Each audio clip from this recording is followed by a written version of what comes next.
Darkcast Network. Indie pods with a dark side. Hi, I'm Ashley, a true crime fanatic.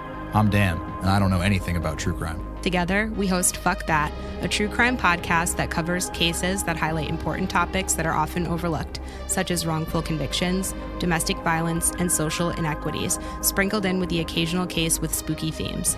If you are looking for your next true crime fix delivered candidly with a hint of sarcasm, you can listen and subscribe to bi-weekly episodes of Fuck That wherever you listen to your podcasts.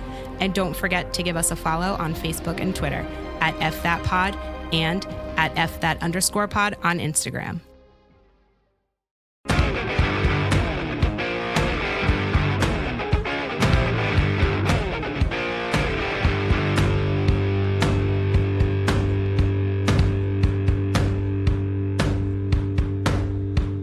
Devil is on his way. Devil is on his way. Devil is on his way, motherfucker. The devil gonna make you pay. Fall to your knees. Devil is on his way. Fall to your knees. Devil gonna make you pay. Fall to your knees. Devil is on his way. Mountain Murders is an Appalachian true crime podcast. Some content may not be suitable for all listeners. Listener discretion is advised. We say fuck a lot. Hey, y'all. Welcome back to Mountain Murders. I'm Heather. And I'm Dylan. Yo. What up, girl? How's it hanging, Dylan? Shit, you know. Well, I don't. That's why I asked. But you doing okay today? I'm doing great. Having a great start to your week? Yeah, it's pretty decent. As far as Mondays go, I'll give it a 6.5. Out of 10? Yeah, Or out why of not? 100? I give it a 6 out of 1,000. No, actually, it's been a pretty good day. I'm gonna go with an 8 out of 10. Man, I feel productive today. I know.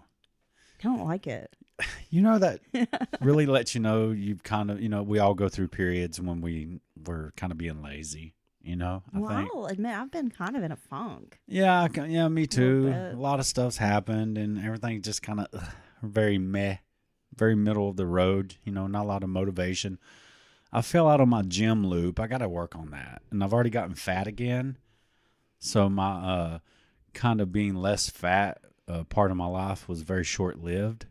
But I enjoyed it. So I got to get back to work on that. And There's nothing wrong with being full-figured, Dylan. well, we are going into winter. It is hoodie season, which is a really good time to have a few extra pounds. I can't tell if your thighs are extra thick or if those pants are just extra skinny. I think it's a combination of both. Well, they're my pants, right? Yeah, They're my champion sweatpants that you stole. they're mine now. Will you wear them well? Thank you. But like I said, you looking a little thick over there. I had to put some baby powder Like a on to hot get these potato. on. Like Ross when he gets the leather pants on Friends. I had to lay flat on the bed and work these on. What a sight to see. It's not true. I can put We them on could regular. live stream that and sell tickets. People would want to see that. I can put these on regular, like one leg at a time. Dylan, I have a serious question for you. What? Now I want you to think really hard about this. Gosh. Do you think if a vampire was a police officer and had a search warrant that he could enter your house without being invited? Whoa, damn. Jeez. I didn't know this was going to be this serious of a question. I still don't think he can come inside. I really don't. You're not going to let Unless him. you invite him. You're not going to let him come inside. Unless you invite him. Dylan says, not unless you buy me dinner first. Because no part of the vampire I'm lore a classy man. has ever told me that if he's working in the capacity of a municipal officer, that he can, override the having to be invited in. Rules are rules. Yeah, so that would be unfortunate, though, if they could get around that like that, because then you'd have a crew of cop vampires, which actually sounds like a really good They got movie. those no-knock warrants, so you got to really just enter your home. I was going to say the vampire may actually be more cordial than some police officers. Maybe.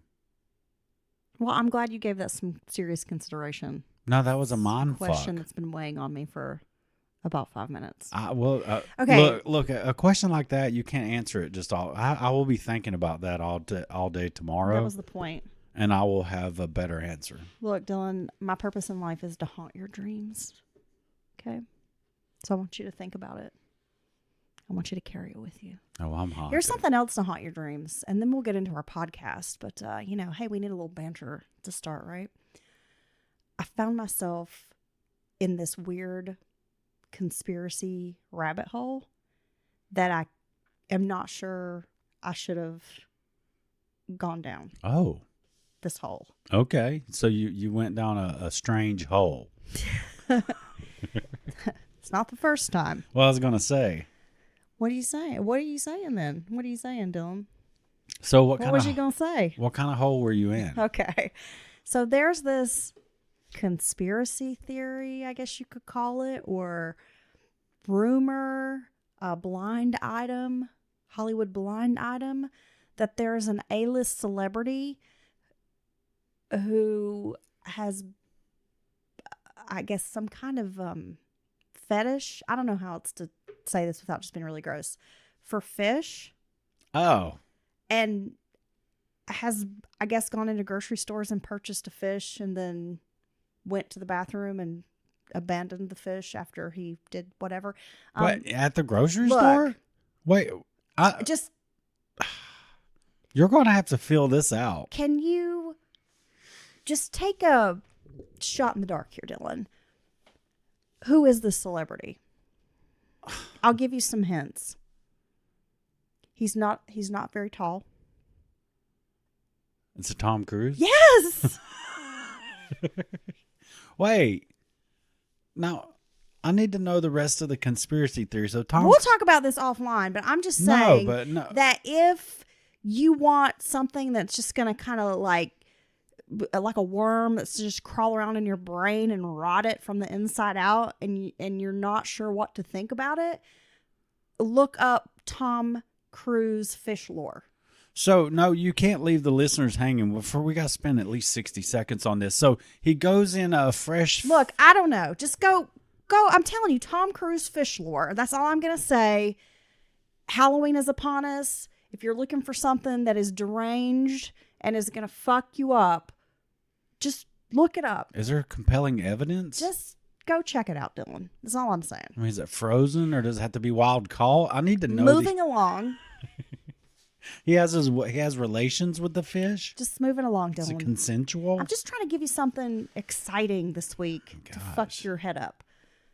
Are you ready to get into today's case? I won't be able to think of anything else but Tom Cruise fish lore. Yeah, I know. So another thing I would recommend, Dylan, I watched Woman of the Hour, the new Anna Kendrick release on Netflix, a fictionalized rendition of the dating game killer Rodney Alcala story. Yeah.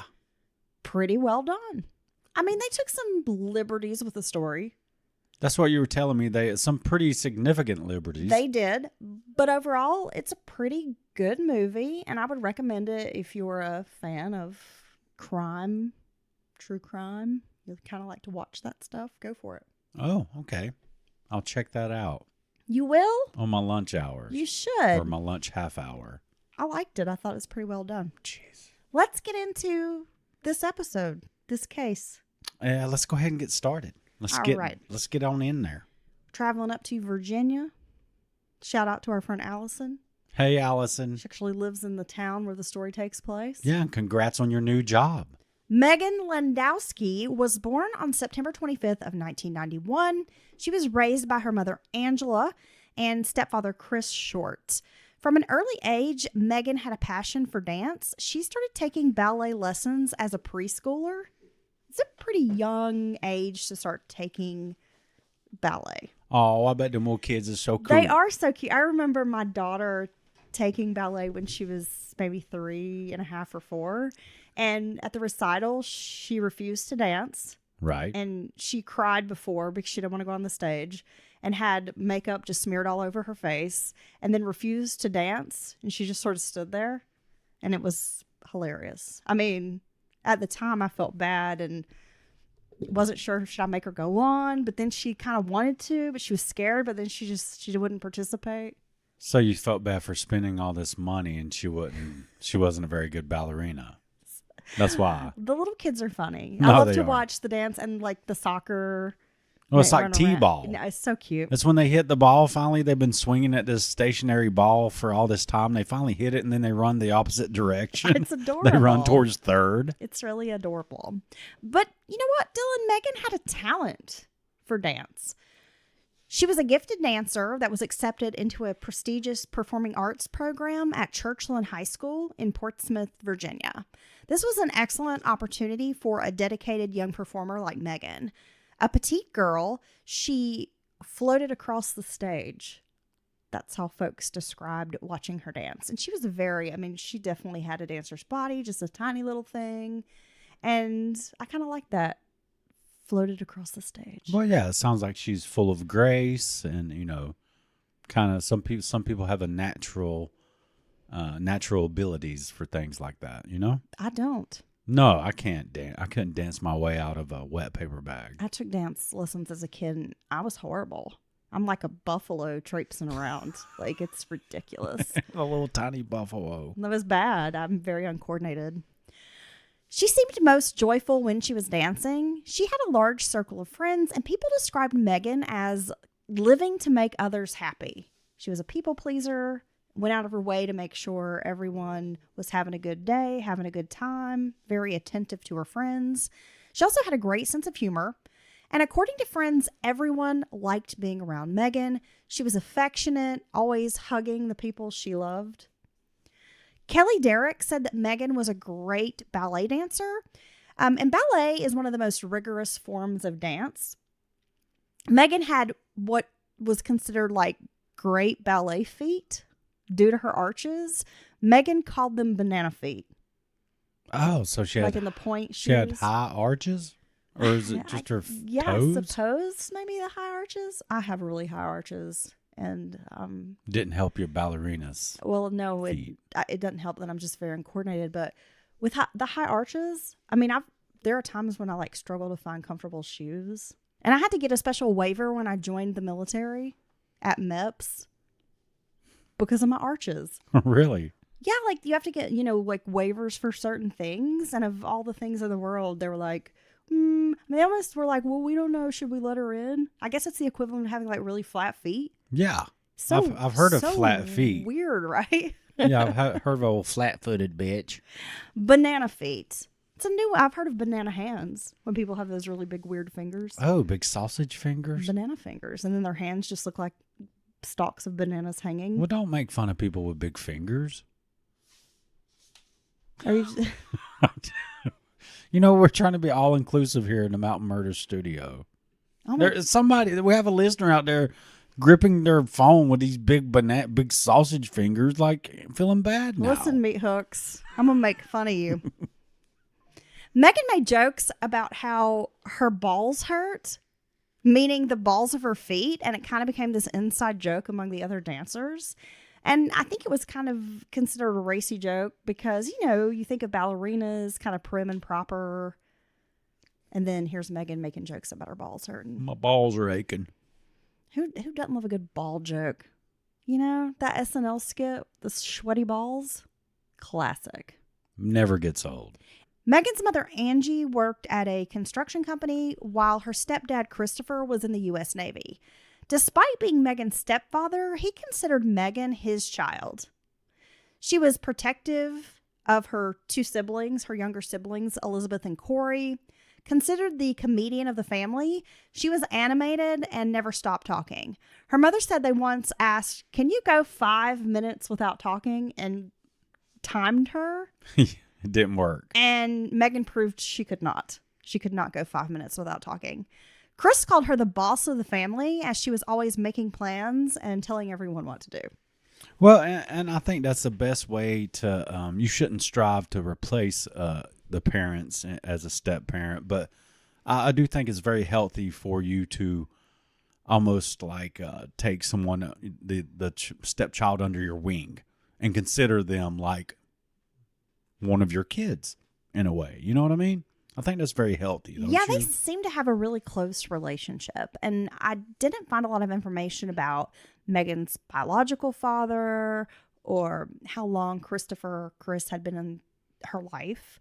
But I mean, it sounds like he definitely was a father figure and she treated him like her dad. Yeah, and you definitely shouldn't treat your biological children differently than your stepchildren. I don't think. I think you should treat everybody the same. You should treat them equally bad and terrible. Yes, you should be equally negligent to all of them. Then suddenly, without any type of warning, the gifted student and talented dancer just changed. Her A grades dropped significantly, and Meghan started rebelling. She was getting into trouble. Meghan seemed less interested in her usual activities. Meghan's parents were worried about some of her friends and thought maybe they were getting her into drugs because her behavior just changed so, like, just out of nowhere. And in big ways, right? Yeah. They ordered Meghan to submit to a drug test, and she was positive for marijuana. Hoping to make a change, Meghan's parents allowed her to transfer to Woodrow Wilson High School, where she could reunite with her old friends. And this meant withdrawing from that performing arts program at the other high school. But this didn't help the situation. It was agreed that Meghan would take a break from dance and focus on her schoolwork once again. Then one day, Meghan just broke down. She had an explosive secret that shocked her family. The symptoms Meghan had been showcasing had been far more serious than just teen angst. Meghan finally admitted to her mother that a family friend, a U.S. Navy corpsman named Robert Hickey, had groomed and sexually abused her. Oh, my God. Hickey had been the best friend of Meghan's stepfather, Chris. They worked together at the Portsmouth Hospital, the naval hospital, and Hickey had been a regular visitor to the family's home. Chris trusted his best friend entirely. They had spent time at cookouts together, birthday parties, holidays. And this guy was very much a part of their family's life. You know, that almost... Well, no, not almost, definitely would make it worse than, say, you know, some stranger or some weirdo on the internet, you know, grooms your kid and talks them into leaving the house or something like that. A trusted family It's just a friend? whole separate level of betrayal. Yeah, it's multi-layered. That's really messed up. Robert Hickey was a married father of 4. Angie and Chris felt a range of emotions. They felt betrayed, hurt, sad, and furious. The Shorts severed ties with Hickey, and Chris reported the matter to law enforcement. Detective Sergeant Robert McDaniel was the first to hear Meghan's story. According to the girl, Robert had started paying this special attention to Meghan when she was just 14 years old. Anytime that Robert Hickey would catch her alone at a cookout, happened to catch her alone in the house or get her off to the side, he would comment like on how pretty she was, what a mature young lady she was. So disgusting. Just grooming her, Dylan. When she turned 15, Hickey started kissing Meghan. The girl was impressed with the attention she was getting from an older man. I mean, that's what they do. They try to build you up and make you feel special. And like, Well, you're yeah. chosen, like, oh, you're so mature, you're so special, right? Well, yeah, you're elevating them amongst above their peers. You're kind of creating this little secret special, you know, interactions. It's so freaking disgusting. It is. And this is a man who's in his 30s. He's twice her age. Then things turned sexual between the two. Unfortunately, Dylan, Virginia law stated that 15-year-olds, or that 15 is the age of consent. McDaniel knew there wasn't much criminally that he could do. However, the military takes a harder approach at this type of thing. So Detective Sergeant McDaniel turned the case over to NCIS. A hearing was scheduled, and Hickey could face military judicial punishment as well as risk his career. He faced dishonorable discharge, which would mean a denial of benefits. Right, which is a big deal, yeah? Very big deal. So, I mean, you know, he's worked for many years to retire and have this career, and then all of a sudden, you know, hey, you're kicked out of the military, all your benefits are gone. Well, I got to say, there are some issues I've certainly heard from people who've served where the military kind of drops the ball. But when it comes to things like this or domestic violence or not paying your child support or things like that, they don't play around No. with that in the military. My first duty station, I worked out of rate. I was a photographer's mate, and they actually put me in an admin office. So it was like doing personnel types of stuff. And the legal officer had to go out on bed rest. So they put me in charge of not only the admin office, but the legal office. And this is like right out of boot camp. And you're like, what the hell? Yeah, pretty much. But I did see like firsthand how the military like justice system works and non-judicial punishment, captain's masts. I worked with the Naval District Washington JAG attorneys, and they do take this kind of thing very seriously.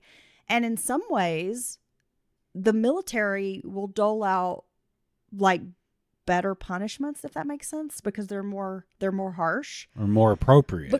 because not only do you risk getting prison time, like serving time in a military prison for your crimes, but you lose your rank, you can lose money, you can be dishonorably discharged. I mean, it can fuck up your world. And let's Right. be honest, some of these people deserve that. Well, that's exactly what they deserve. So, a hearing scheduled, they're kind of working to build this case against him through the military. And Meghan was set to testify against him. With the wheels of justice in motion, Meghan's grades started improving. She was looking forward to confronting the predator and wanted to put him away. Yet Meghan did have some worries about repercussions. Angie Short told 48 Hours that Meghan was scared that Hickey would harm her.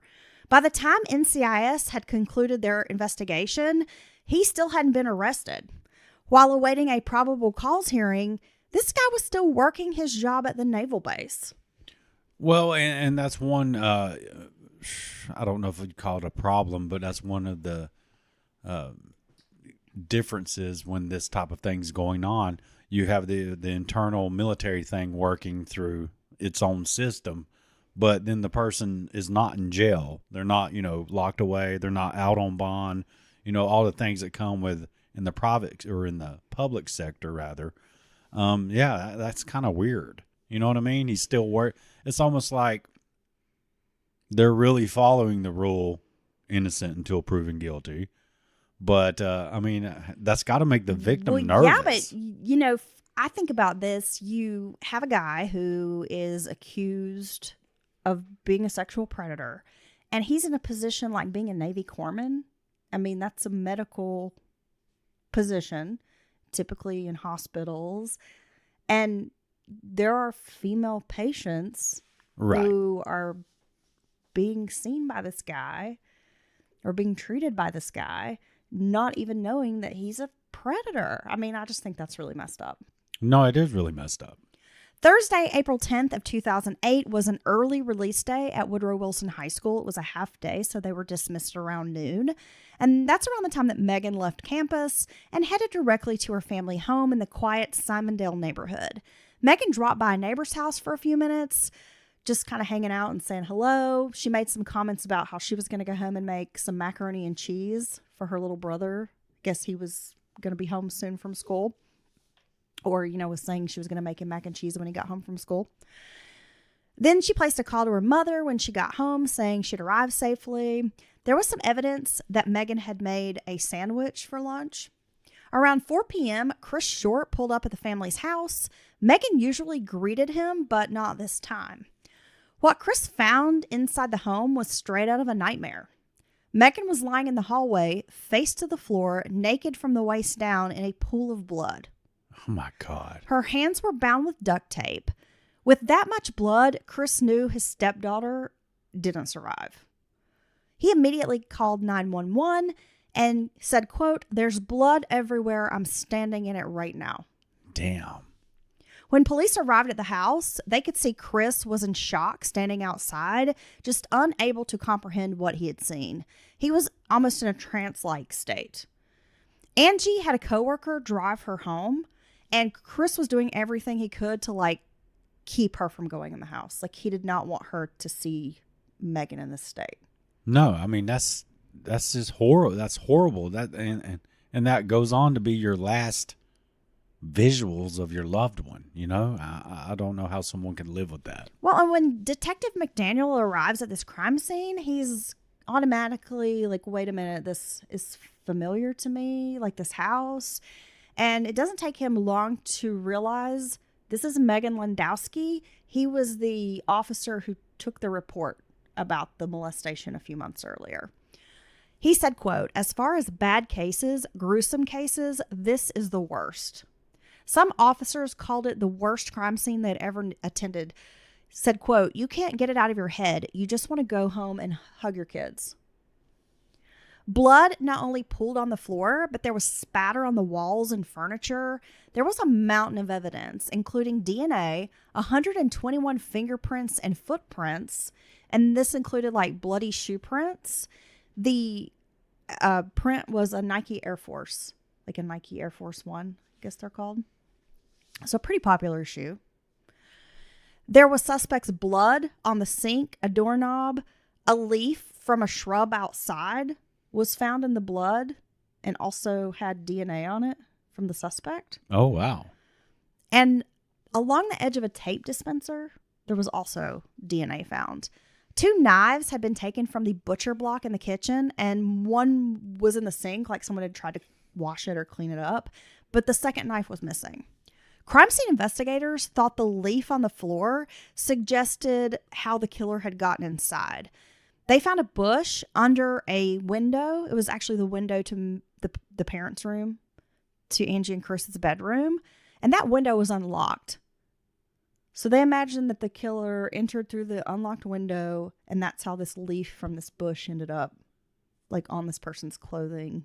Okay, in the house. Obviously that leaf could be transferred from the yard in multiple other ways, just normal everyday ways. But I think that's some fair reasoning on their part. Well, there's some other reasons that they concluded this, if you'll let me finish. Oh, well, no, I'm just saying. I think they're that's pretty smart. Well, they figured out the killer had climbed through the window because the screen was also pushed out. Right. So not only was it unlocked, but the screen is gone. Meghan had likely been forced upstairs where she was bound. Her skirt and underwear were lying on the floor. A hair clip and Meghan's watch were thrown around the room almost like in the struggle. These items came off. Or they're ripped off of her body. Yeah. There were signs that Meghan had fought her attacker and was somehow able to get downstairs to the kitchen. The attacker finished in the kitchen with a knife, stabbing Meghan over 40 times, 12 of those wounds post-mortem. Due to the violent nature of the attack, detectives theorized the killer knew Meghan and that this was personal. Random attacks, especially burglaries, are not typically so brutal. Yeah, that's the whole thing about it. If you happen upon, which I guess it happens, a burglar startled them, you know, and then some kind of altercation happens, it's usually very quick. The burglar's typically trying to get away as well. You're trying to get away. You're both trying to get away from each other. And you're not going to see someone stabbed 20, 30, 40 times by a burglar. I'm sorry. It's just not going to happen that way. The bloody shoe prints led from the kitchen to the front door. Detectives were shocked that the killer had carried out such a brazen attack in the middle of the day and was surely covered in blood leaving the crime scene. You would think so. Yet no witnesses came forward to report seeing a suspect or anyone fitting that description in the neighborhood. Meghan's friend Brittany Hoffler recalled the dance teacher calling a meeting to announce Meghan's death. She said, quote, "It was just so brutal and she was all by herself. I think that's the worst part. A lonely, savage death was something everyone took to heart." Chris Short called the NCIS agent and said, quote, "The bastard killed her."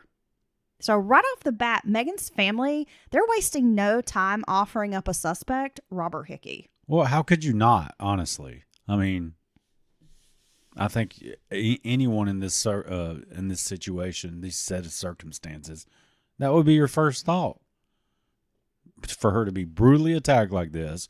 It just seemed very personal. And Hickey had a powerful motive. And Hickey had a powerful motive. With yes. Meghan gone, he had a lot to gain. The case brought forth by the NCIS would vanish, as a suspect has the right to confront their accuser. And if Meghan couldn't testify, then he didn't risk losing it all. The Nike shoe print was similar to a shoe that Hickey wore to the gym. When Hickey was handcuffed and brought in for questioning, he was with his family in the family van. He had his wife and 4 kids in the van. Hickey was crying. And I should mention, Dylan, this pervert has 4 daughters. 1, 4, 10, and 13 at the time. Well, I mean, I guess you could be like, well, it's not true, and support your mate like that. But, I mean, I don't know. I would have problems if I was with a partner and they'd been accused of this. Wait. And there seemed to be it gets worse. some kind of substance to it because there's a full-on investigation by the military and all. Oh, Robert Hickey's not a good guy. We're going to talk more about him in a minute. Now, in the interrogation room alone, Hickey was visually upset. They have him, obviously they're filming the interrogation room. He's nervous. He starts crying. He's praying. During the interview, Hickey admitted that he had not been in the house since December. On the day he was arrested, Hickey had an alibi. He'd been at work all day at the naval base and then had a marriage counseling appointment with his wife. His alibi did prove to be on point, like it checked out. There was surveillance footage that backed it all up.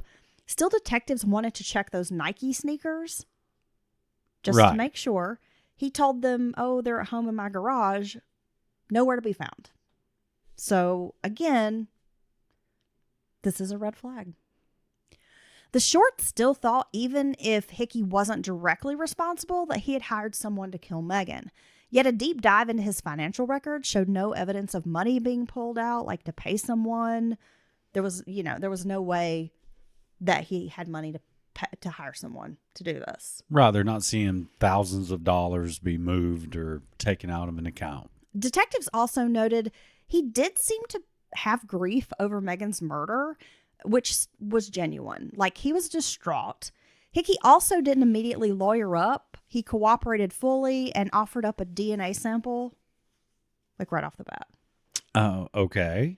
Hickey allowed permission for his home to be searched. The DNA test came back as no match. But if he did put someone up to this, he would know for a fact it's not his DNA. But he had trouble for other reasons. A search of his computer revealed 200 child pornography images. He admitted to investigators that he did have a, quote, pornography addiction. Yeah. That was child porn, bud. Okay? The discovery earned him a criminal indictment and dishonorable discharge from the Navy. I should also mention that in August of 2023, Hickey was found guilty of sexually abusing a family member. He was sentenced to 10 years in prison. The 52-year-old pled guilty to third-degree sexual abuse, which is a Class C felony in Iowa. So he's a predator, and he's still a predator. Well, yeah. That doesn't surprise me one bit. Now, what's really disgusting about this criminal indictment for these child pornography charges, they ended up being dismissed because his lawyers argued there was no way to prove that he had downloaded those images and that someone else hadn't, like, put them on the computer. A guy who has been investigated by the military for this very thing, convicted in the public sector of this very thing. Well, no, I'm saying the porn charges so he was not convicted for that, is what I'm telling you. They dropped those charges. No, but I'm saying on this other charge. Well, yeah, but that's in 2023. This is, 15 years later. I mean, sometimes I just wonder, do you listen to me at all? Well, I do listen. But, I mean, I guess you could argue that other people had access to the computer. I see what they're saying, but it seems to me like this guy's obviously a piece of shit. Well, yeah, it just shows me the justice system failed, because here's a guy who's a fucking creep, was a predator, preyed upon this girl, and then you find child porn on his computer, and you're going to like not do anything about it and then let him go on to later molest a family member and serve prison time for that? Yeah. If he had been in jail from these child porn charges, probably wouldn't have had time to molest a kid, right? Well, if you'd cut his penis off, then he couldn't molest a You kid. hung him from a tall tree. God, I'm so sick of these I assholes. know, I am too. Man, it's always with the rapist and the molesters, dude. I feel like they all have a similar look. They all. Because when I saw his latest mugshot, I thought, first off, he looks like the dude in the Delphi case, the suspect. Yeah. And he looks almost like every dude that you see on like the Catch a Predator Dude, that's show. like the bike path rapist. It's like they all look alike. He looked like a rapist. Yeah. I mean, he seriously looked like a fucking creep. They have a rape face. Jesus. Like, I know it's probably terrible to judge people, but I'll be out in public and see somebody and like, that guy has a predator face. Yeah, but it's not even just their face. It's the Well, hard, it's the cold, vibe. the hard, cold eyes, and you can just see the meanness in them. You Well, know what I'm that's probably saying? true too. Because there's been a time or two you've pointed someone out, I'm like, oh my God. Like that giant man Oh gosh. at that bar that time. That guy was definitely I love how our listeners were like, what guy at a bar? We were in a karaoke bar in Raleigh, and this dude was huge. I mean, I think we talked about it on long the show, time listeners. Yeah, they but know. this dude was ginormous, like 6'8" or something, and was like stalking young girls around the bar, and it was super creepy. Yeah. And then we were watching him. And then he saw us watching him. And then he started watching us watching watch him. And then he all like changed up everything that he was doing because we were watching him, which was even weirder. And I kept staring at him because I'm like, I want you to know that I'm onto your game, sicko. But it was like, yeah, he recognized, and then he immediately like quit being all fucking weird. But he was a scary guy. But he was huge. He was huge. He was a big guy. I would have to fuck him up fast. You know what I'm saying? I'm going for his big fat knee. I'm going to chop him down, dude. Dude looked like a linebacker or No, something. that guy was a big guy. Christopher Short wrote in a statement, quote, Robert Hickey was finally brought to justice. We are in debt to the victims for courage to stand up and stop him from harming anyone else. Our heart goes out to the victims in this case. We ask your community to help. Yeah, we ask that your community help them get through this hard time in their life. Meanwhile, so that was last year, 2023. But meanwhile, back in 2008, investigation into Meghan's murder continued. Determined to catch the perpetrator of this awful crime, investigators were extremely thorough in processing the scene. They spent 5 days at this crime scene. Putting all the pieces together, they constructed a picture of what happened to Meghan. The killer had gotten into the house before the girl had arrived home. He had circled the property several times, leaving footprints in the dirt, and then got those leaves caught on his clothing, climbing through the bush to get into the house. He watched Meghan arrive home, they think, waited like a period before he entered into the house and launched the attack. But they do believe he was there kind of lying in wait. Oh, so he saw her arrive home and then he snuck in the house. Well, yeah, and then he like waited till she got in the house, probably settled in a little bit, and then that's when he went in. Yeah, but this almost seems to me like it would have to be someone who knows the schedule of the household. The suspect pool was narrowed down to people who knew Meghan, which included her friends, classmates, neighbors. Each of the interviewees was asked to submit DNA, and overwhelmingly, just about everybody agreed.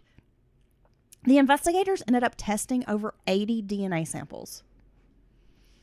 A neighborhood kid who was known to wear those similar Nike shoes, I mean, they're pretty popular, so there's a lot of folks wearing those Nike Air Force Ones. Well, yeah, it's because you got to stomp around in But there was like a kid in the neighborhood who was wearing those, and it was a bit of a reach, but investigators did look into this kid. They learned that 2 relatives had given the boy the shoes. And so then police started thinking, well, did they give him these shoes because they were used in a murder? But it turns out those family members were tracked down and ended up being arrested on some outstanding warrants, but they had no involvement in Meghan's murder. Damn, they got caught up in the investigation, didn't they? Investigators focused on Meghan's school life. Using CCTV footage, they were able to track her whereabouts for most of that school day on April 10th. Meghan's classmates each spoke highly of her. She was popular, well-liked, and had an inclusive friend group.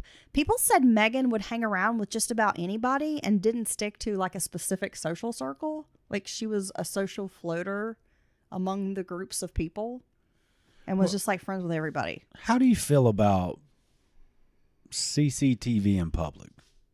You know, some countries, some places have a lot, you know, have basically, if you're in public, you're being recorded. And I know now that it happens a lot by passively, if you will, just neighbors, cameras, ring cameras, Google ATMs, Nests. businesses. You're getting recorded anyway. What are your thoughts on that being? Are you this is invading my privacy? In that camp, or are you? I kind of lean towards I'm not bothered by it. Okay. In public, I see both sides of the argument, but I'm going to go with I don't really feel like it's an invasion of my privacy because when I'm in public, I don't feel like I have a right to privacy in public. I mean, I'm not. Right. It's not like I'm in public. People can see me. Right. So there's no privacy when you're in public spaces, and I'm not doing anything that's wrong. Right. So why do I care if you're recording me walking down the street picking out my wedgie? I mean, If you want to see all this yeah. and sift through hours of me in public video, Scratching, yeah, smoking, just life happening right in front of your eyes. sneezing. Yeah, maybe a shart here and there. You know, you never know. Might have been a little bit. I was sick going to that say, day. I mean, as long as the CCTV doesn't have audio, you hear me talking shit about everybody. Now that Cussing. look, if they're recording everything I say, I'm gonna have a problem with that. That's true. Because a lot of that needs to be private. Totally. But if there's no sound and these are just images, you're helping me feel safer in public, honestly. Yeah, I guess I just don't see what the big deal is, really. We've known Big Brother's watching for a long time. Okay. Well, if it's obviously being recorded, I'd rather it be up front than some kind of clandestine. How do you say that? If I'm being surreptitiously recorded, is that right? Yeah. That's how you say those Look, words. motherfucker, I don't want none of your little old secret cameras filming me. You That's know what I'm right. saying? You Don't piece use- of shit. Don't use that belt buckle camera on me, you son bitch. You ain't no James Bond. God, you ever seen when the girls put the camera in their pocket and all the creepy guys staring at their butts? Yeah. Those images are really disgusting. Because it's always creepy looking dudes. How does that make you feel as a dude to What see do- that? Well, I'm not going to get caught on those cameras. Well, I'm just saying, but how does it make you feel as a dude? Because, I mean, I know how it makes females feel. I think it's gross. But I just wonder as a man, when you see these dudes ogling some poor woman who's just shopping at a Walmart. Yeah, she can't help she has a big old fat ass. She can't help that. She Big can't help juicy that, ass. that juicy peach is She right can't. there. I mean, she might work on it at the gym, but that's her business. You know what I think's really funny? Can we What? just talk about this for a second? What cracks me up about you? What's that? Well, there's a lot of stuff. Like, you're really amusing. But no. So we go to the gym and we work out, and you are always like weirded out or like grossed out by these females doing their butt workouts. Because like they'll be like you'll be over on the bench or whatever, and I think you're lying because I think you like it, but they'll be over there doing their like hip thrusts and stuff, and you're just like, oh, like because they're all spread out, It's a and you're lot. always just like, oh, I don't know, because What's I'll be going like, I on? gotta go do my butt, but I go like hide and do my butt exercises, Right. But you're always just like, oh, maybe don't do it right here. It 'Cause just you seems just- like a lot's going on. You know what I mean? I think it's funny because I'm like, what do you? What do you care? And I think you secretly like it. I don't secretly like it. Whatever. What does that You even mean? also say you don't like twerking and that you find twerking to be like a turnoff. Yeah, Like, and you that think that's grosses some you big out and you're like, psychological ploy on my part, but I really love it. It I don't know. I wish I liked it more. Seriously. do? Yeah, I do, because not only do I not like, I'm repulsed. well, that's what you say. No, it's true. It could be the hottest chick ever known or created that something about it. It kind of grosses me out. So you're telling me I don't like if it. Barbara Bush God. was twerking, that would not turn you on. No. Gosh, Barbara There Bush? must be something wrong with you. Gosh, she was a handsome woman. She was. That's why I said it. No, Very I handsome don't know woman. what it is. Anyway, we'll get back to the story. But no, I can't. It's kind of weird. It weirds me out how turned off I am by the twerk motion. You do not want Barbara Bush's dump truck God. just bouncing She didn't even have a dump like truck. her ass got the hiccups. You don't want that? No. I do. No, you don't. Like, put it in my face. Okay, so a remembrance tree was planted at the school, at the high school. Remember? Detectives who were desperate to find a lead had a creative idea. You know, a lot of times killers will visit the Memorials crime scene and- or memorials. Yeah. So they thought, well, why don't we place a secret camera at this tree in case the killer shows up? Maybe someone will repeatedly show up to the place, or maybe even come there and make like a confession or an apology. You know, we might be able to catch it on video. Oh. Which I think that's really creative. No, it's why oftentimes they will have a presence at the funeral. You know, And I think this is a pretty out of the box method. But despite the fact that there were a lot of visitors to Meghan's memorial, no evidence surfaced. But I have to give them props for trying something new. Now, reading through Meghan's journals only proved that the girl was upbeat, very optimistic, and it didn't offer up any enemies or person she was having conflict with.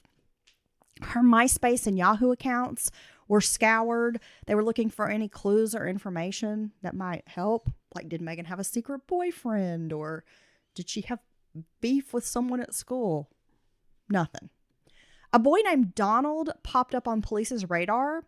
He was already in jail at the time, and Meghan's parents thought he had been a bad influence on their daughter.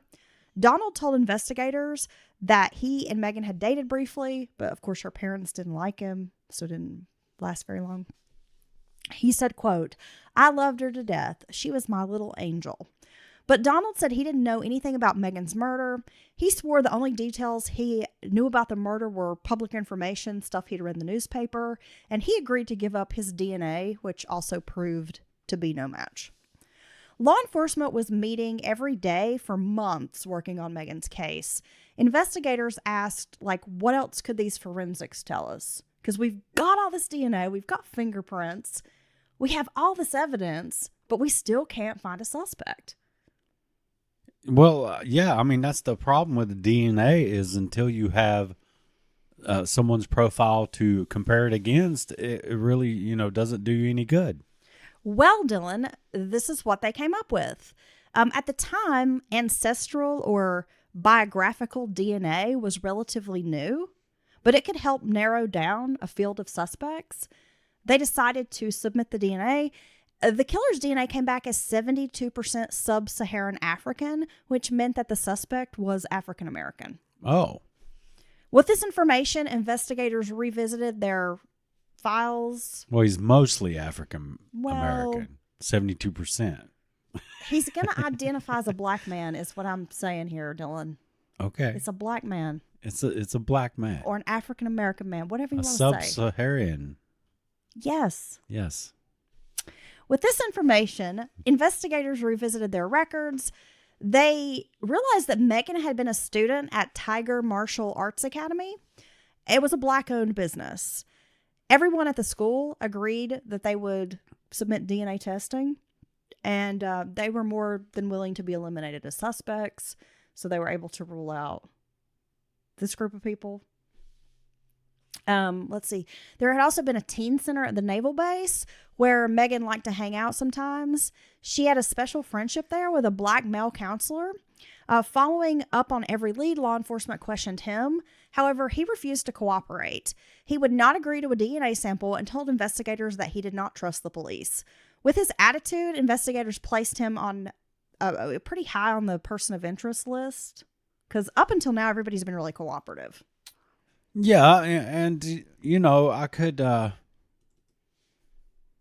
feel like I would personally, I would offer up my DNA.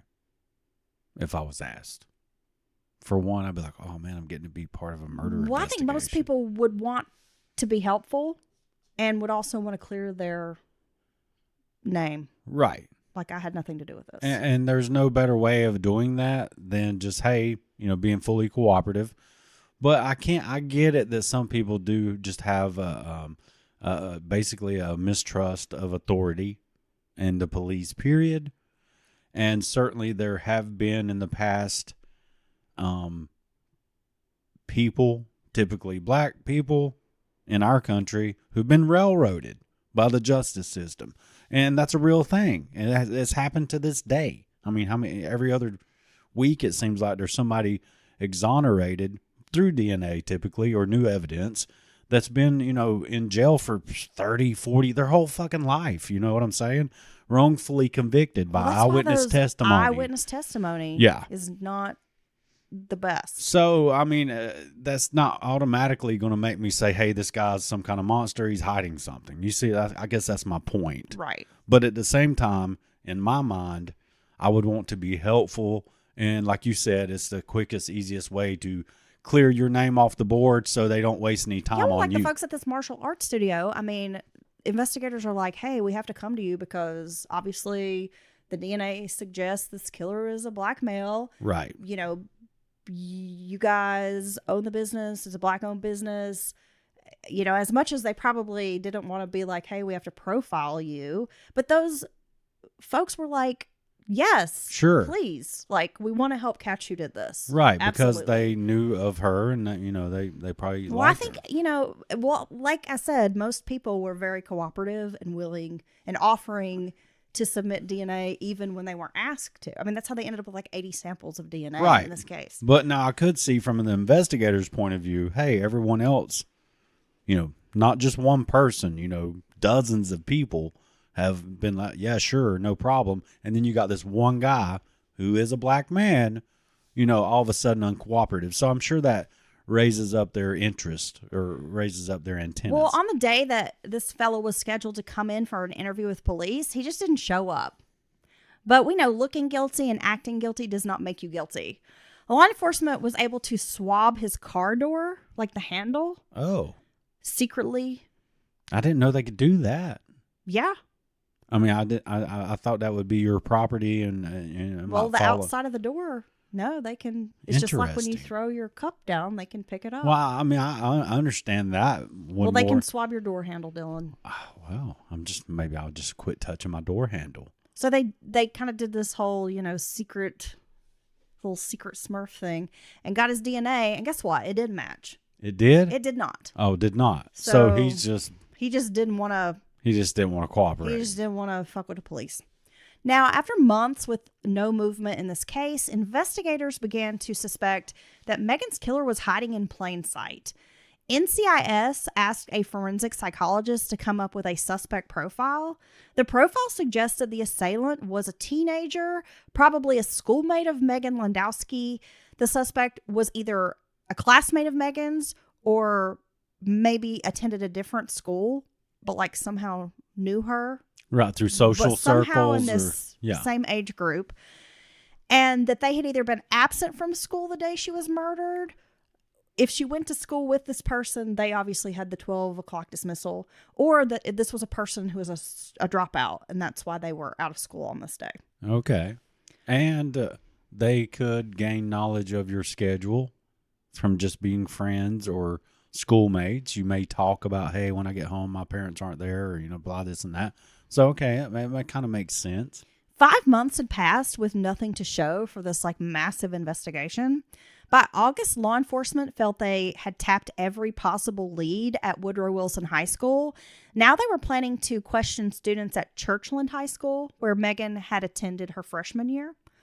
A memorial walk was organized around this time, and Meghan's family, who had since moved to Mississippi, they never went back to that house after Meghan was murdered. Well, how could you? But they returned to Virginia to participate in this memorial walk. It was at the event that a tip came in. This memorial kind of sparked a memory for someone. A caller told police they should speak to Meghan's former bus driver from Churchland High School. The bus driver recalled that Meghan had been friendly with a boy on the bus named Robert Barnes.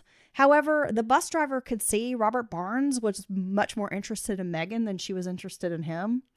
And the bus driver had warned the boy to proceed with caution. She told him, quote, "Hey, that's not the girl for you," just sensing that the admiration wasn't reciprocal.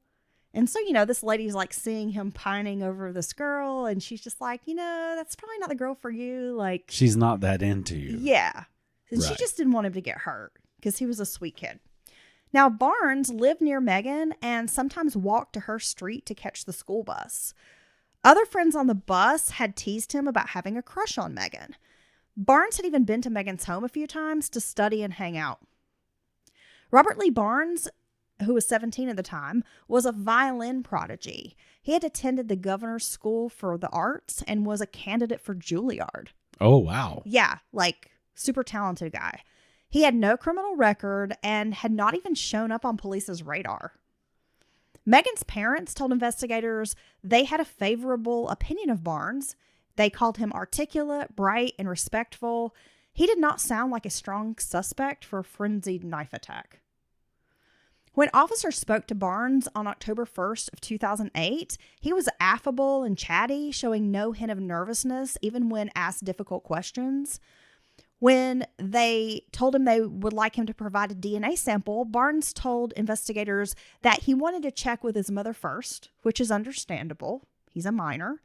Detectives didn't push the issue and made a note to follow up with him later. But Barnes beat them to it, Dylan. The next day, Barnes reached out to Detective McDaniel requesting a meetup at Churchland High School. During the conversation, Barnes didn't really offer up any new information, but he did offer up a DNA sample. Instead of swabbing his cheek, Barnes handed police a gum wrapper with a wad of chewed gum, like kind of wrapped up inside it, and was like, here's a DNA sample from me. They shouldn't have said that. I know why they shouldn't have said that. Well, despite it being highly unconventional, the detectives did take the sample. Within 2 to 3 weeks, the lab results were in. When Detective McDaniel got a copy of the report, he was stunned. Barnes had duped them by giving a bogus sample. See? Forensic techs noted the DNA on the gum belonged to a female and was in no way Robert Barnes's DNA. And that's why you have to take a known sample. You have to have the chain of custody, right? Because if that was to come back, I can't believe they slipped there. Well, Robert Barnes had some splaining to do, Lucy. When Robert Barnes showed up for his police interview after this, he brought his mother along. He was confronted about this wad of gum. Now, his mother, Ebony Barnes Smallwood, asked her son why he didn't want to give the police a DNA sample to clear his name. Robert responded, "Well, I just did. I already did." But the officer's like, "Bro, check out this DNA report that shows this DNA belongs to a woman, a female. This is not you, bud." That's when his mother asked, "Can I speak to my son privately?" And they were allowed to go out to the parking lot to confer. Now, after this, when they returned back to the interview room, Barnes said he was ready to tell the truth. So I guess Mama told him, like, That's a come to Jesus moment. "You better get your ass in there and tell him what's up." Well, and that's Which good. is probably what most parents would say, right? That's good advice. This is not a game. Don't be bullshitting or trying to be a little smart ass. You get in there, and if you do know anything, you better spill it. You better spill it and don't play around. That's when Barnes began spinning a truly bizarre story. Now, are you ready for this, Dylan? I can't imagine what he's going to say. It's I think like, I might it's know. like Jim. It's truly outrageous. Okay. According to Barnes, Meghan invited him over that day. However, when he arrived and knocked on the door for about 5 straight minutes, no one answered. He circled the house, found a window open, and climbed in. He called out for Meghan, who told him to come here. So he went upstairs to her bedroom. Meghan was sitting on the bed with a masked man who was holding a gun to her head. Now, is that what you expected? Why didn't you tell anybody about this, dude? Oh, it gets better. Because he was scared. It gets better, Dylan. The man then pointed the gun at Robert and ordered him to bind Meghan's hands together with tape. Afraid, Barnes agreed to do it. Then the masked bandit told him to, quote, rough her up by slapping and choking her. Okay. I mean, this story It's ridiculous. is something else. It's ridiculous. That's why his DNA's on the tape, too. He had Robert place tape over Meghan's mouth. Then Dylan, this just random stranger, this masked assailant, forced Robert to have sex with Meghan. He's like the masked singer, but evil. Robert said the sex lasted about 5 minutes. Then Meghan started fighting the man, despite having this gun pointed at her. After Meghan attacked the man, he ordered both kids to go downstairs to the kitchen. And once they were in the kitchen, this bandit started stabbing Meghan with a knife, while Barnes stood nearby, unable to help her. Finally, the man handed Barnes the bloody knife, telling him to get rid of it. He threatened that if Barnes said anything to police, his family would be killed. Now, before allowing Barnes to leave, this is rich, Dylan. Are you paying attention? Somebody should reach across the table and slap this kid, dude. I want you to pay attention. This is the important detail. Before allowing this young man to leave, this stranger demands that Barnes cut his finger and then force the boy to drop blood, his blood at the scene. Ah.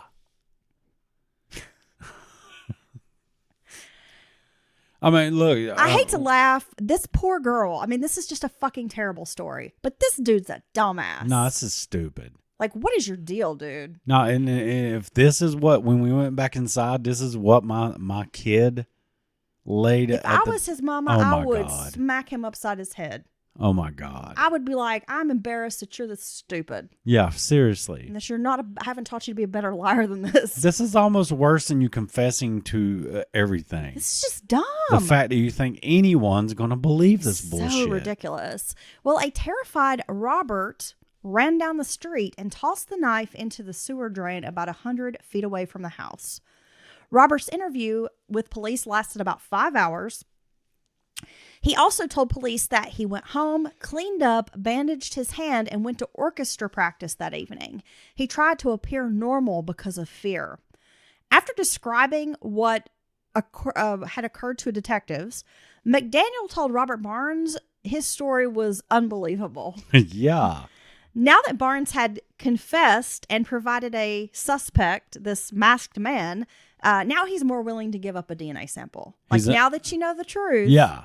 Well, this is going to explain everything. This guy cut my finger and made me drop the blood all around the crime scene. And made me have forcible sex with the victim as well. And rough her up. Yeah. He told me to slap her around.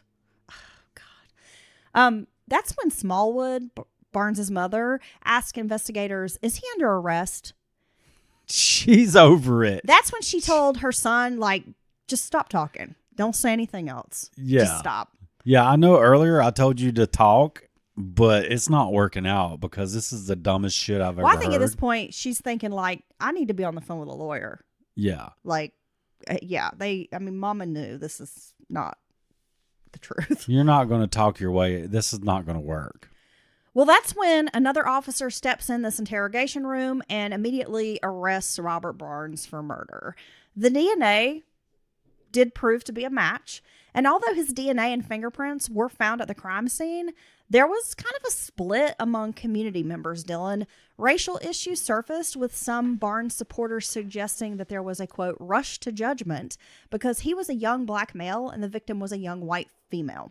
Barnes's supporters felt that the police was trying to pin this murder on an outstanding young man. Right, with all this forensic evidence. However, police they just had so much evidence against Barnes. Like, he left them a treasure trove of evidence. Investigators began to uncover a picture of a young man who had two sides. So to the world, Barnes was the picture of success, excellent student, this violin prodigy, going places. the outward appearance of just complete, like, respectful young man. You know, I mean, just everything that you would want in a boy, in a son, in a kid, right? But in his private life, this guy's got a dark side, Dylan. Really? Yeah. They searched his computer and found he had been in internet chat rooms and different forums where he discussed dark fantasies that included burglary, rape, and murder. They were quite explicit posts and seemed to suggest a premeditation of Meghan's murder. Oh my God. He had also photoshopped, now this is fucking weird, Dylan, a news article about the rape and murder of an elderly woman with his photograph in place of the suspect. Oh. I mean, police were very disturbed by this. That's one of the weirdest It's things. fucking weird, That's right? one of the weirdest things I've ever heard before. I mean, even like a little bit weirder than this crazy story he's told. Like, this is sick. I just have no words. He wants to be the suspect I mean, that's a very strange thing to do. Well, it's such a dark fantasy that he like wants to see his name in print. Yeah, for having done some Yes. terrible crime like this. I gotta say, you know, these dark fantasy sites and things like that, and I'm all for people doing whatever they want as long as Living La Vida Loca. live your life, you know. And I'm not I don't believe in thought crimes per se, but these dark, you know, how many stories we've done, more than one over the years, of these dark fantasies, and how freaking weird and almost. Like, hello, I'm German. I want you to come here and cut off my penis and eat it. Well, yeah, Yeah. and Or like Sharon Lopatka, that case we covered, oh gosh, that's probably been a year or two ago, where she had a fantasy of being murdered. yeah, Remember her? And Well, she yeah. found a guy on the internet to kill her. I mean, it's... and then you got the cannibal cop, yeah. which was all thought crimes basically, Army Hammer. and then you got Army Hammer, and but here's the danger of these dark fantasy sites and forums, I think, Like indulging. is you're indulging and you're sharing this stuff with other people who don't say, hey, whoa, you know, that's a lot. You know, maybe you should. Well, no, these other people They are reinforce like, it. yeah, They're like, that's awesome. I like it. Like, yeah. And I don't know. I think it's unhealthy. I think it's unhealthy in many ways. Well, nothing good comes from it. No, and you know what they say, fantasies need to always stay in fantasy land. Look, my grandma gave me some advice years ago. She said, nothing good happens after midnight. That sounds like grandma advice. Yeah. So And it's true. So get your ass home. It's true. I mean, she was like, nothing good happens after midnight, and nothing good comes from posting on a cannibal forum. Granny knew. That was her other bit of advice. I saw a comedian one time was talking about, you know, when ATMs became prevalent. It's like, there's never been a good reason that I needed to access my money like at 1 a.m. You know what I'm saying? Now you can say, oh, it might have been an emergency or something, but that's really true. Hookers, You're not up. blow, You're not up to any good 2 large pizzas for $21.99 when you're getting hundreds of dollars out of your bank account at 2 or 3 a.m. It's not good. No. Schoolmates recall how Barnes had shown up to that orchestra rehearsal with a bandaged hand, and that he'd shown no signs of distress whatsoever. Like, he was totally fine that night, didn't seem disturbed, bothered. Like he had been forced to harm this person he knew. Oh, no. It Right. was just, you know, and of course he had to act this way because he was scared. Just normal because he was scared. It's not because he's a psychopath. Robert's attorney could see the writing on the wall. I mean, things were not looking good for this young man. He suggested that Robert Barnes make a plea deal with prosecutors or make some kind of deal. Robert Barnes ultimately pled guilty to first-degree murder, attempted rape, sexual battery, abduction, and burglary. He would be eligible for release in 42 years. Oh, Possibly. wow. Meghan's parents were relieved that he took this plea deal. They didn't want to have to face a trial, hear the graphic details of their child's murder. Meghan's mother said she just didn't want that information out in the public. Gosh, I got to say, that's a plea deal I can get behind. That's a pretty stiff plea deal. I mean, seriously, I thought you were going to say second-degree murder or some shit. In Virginia, sexual predators are required to undergo some intense psychological testing before they can be released from prison. Chris Short does not think Robert Barnes will ever see freedom again. He says there's no way that guy's ever going to pass that test to get out. Well, I think the test should be whether or not they can stop a bullet with their face. That should be the test. Like everyone else, the Shorts were stunned when Robert Barnes was linked to Meghan's murder. Angela Short said, quote, "He was a good kid. Something in him just snapped. I will never know why." At Barnes' sentencing, she gave an emotional statement saying, quote, "Losing Meghan crushed my world." So here you have this poor girl who's been preyed upon by a sexual predator, Mr. Hickey, and going through all that, trying to get her life back together, back on track, trying to heal best she can from that, and looking forward to dealing with that guy and facing her Getting justice. And then out of nowhere, Dylan's foot of justice up his ass. son of a bitch, out of nowhere, this person she knows, it seemed to be friendly, everything was fine as far as their relationship and hanging out here and there and all that, just decides to act out basically this dark fantasy. I mean, what's the odds of that? There's no real motive in this murder, and Robert Barnes never gave a reason. I mean, it was just senseless. He never gave a motive. Was it the rejection, unrequited love, or what he felt like was rejection? I mean, he never said why he did this. He just did it. Just, I guess, because he was fantasizing about it. That's crazy. Yeah. I mean, that's the thing when you have for me, murder, it's almost all scarier. Murder is terrible. Right, but I know what you were going to say. But when it's just a senseless, there's no reason or logic behind it, or no way for someone to rationalize, this was a crime of passion or whatever. This person did horrible things to my grandma. I mean, but just, I did it just because it was fun. I mean, there's something about that fucks me up. It's even scarier. It is. Senseless, random violence is almost scarier than violence with a motive behind it. I agree with that. Even you might not agree with their thought process or their motives, at least you understand kind of what drove them to do this, be it financial, revenge, whatever. Well, right. I mean, even if it's it's not justifying the murder, but at least you have a reason that they did it or something. Well, it's almost those stories over the years, these thrill kills, just to see what it's like. Just the Mickey Mallory Knoxes of the world. I want to be like a character in these movies I've watched all my life. Not that long ago, I was listening to, gosh, I forget what it might have been Anatomy of a Murder, but these kids, two young people, visited a boy and a girl who were hanging out at her house kind of thing. And then the boyfriend leaves and those two guys come back and kill her. And it was just to see what it was like. They were, fans of horror. They loved Scream, the movie Scream, the original. And they were just, trying to see what it was like. And they had a plan to go on and, kill other people, but they got caught, fortunately. It's fucking weird, It's dude. fucking terrifying.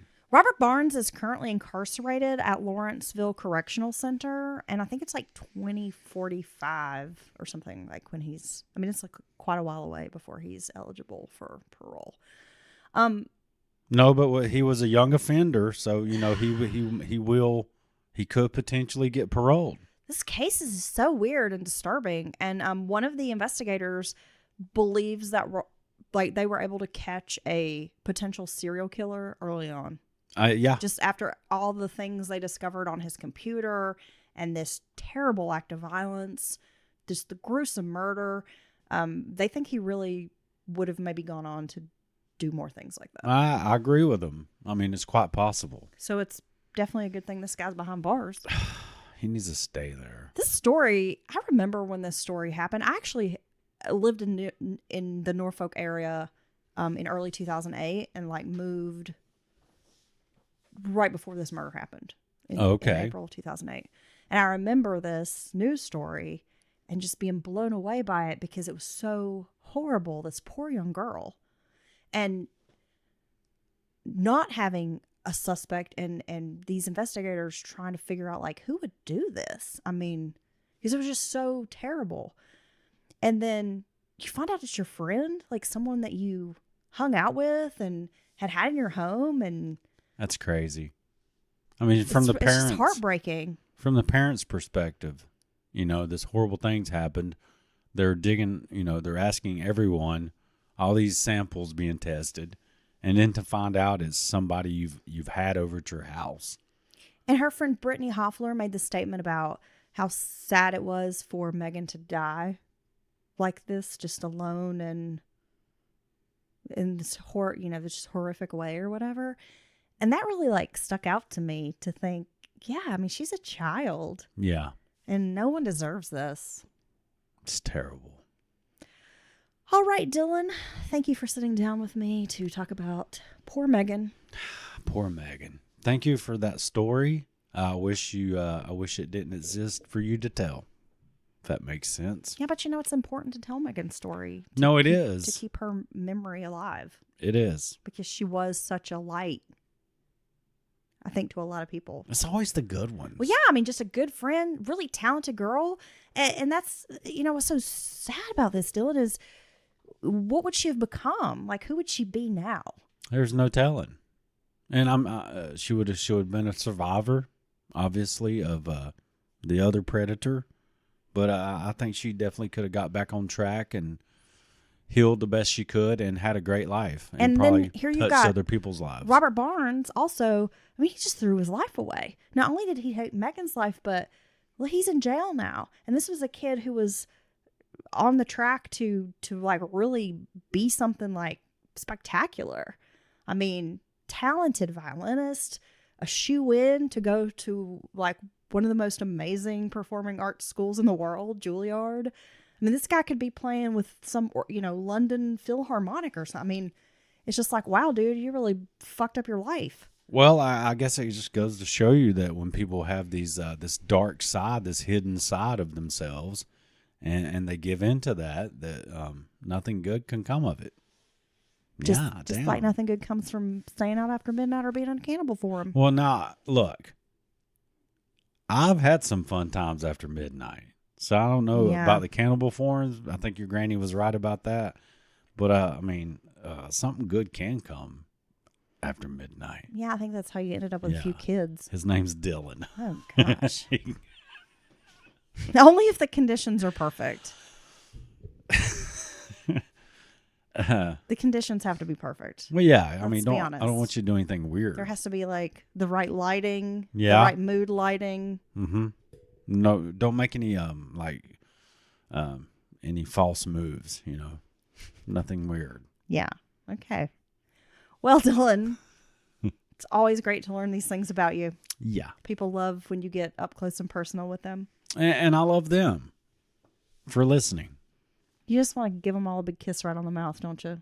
I would. You would give them a big open mouth kiss. I would wipe my lips first so I didn't gross them out. But I would give our listeners an open mouth. Open mouth? Yeah. Am I going to flick a little lizard tongue in there? Are you? I don't know. Do they want it? They want it? Write in if you want Dylan to give you a lizard tongue when he open mouth kisses you. Write us, mountainmurderspodcast@gmail.com. Oh, okay. Okay, Dylan. I got to quit making these That's promises. why. No. No, See, that's seriously. what sets Mountain Murders apart. Okay, you might have these other podcasters who are better storytellers. Maybe their research is more dynamic.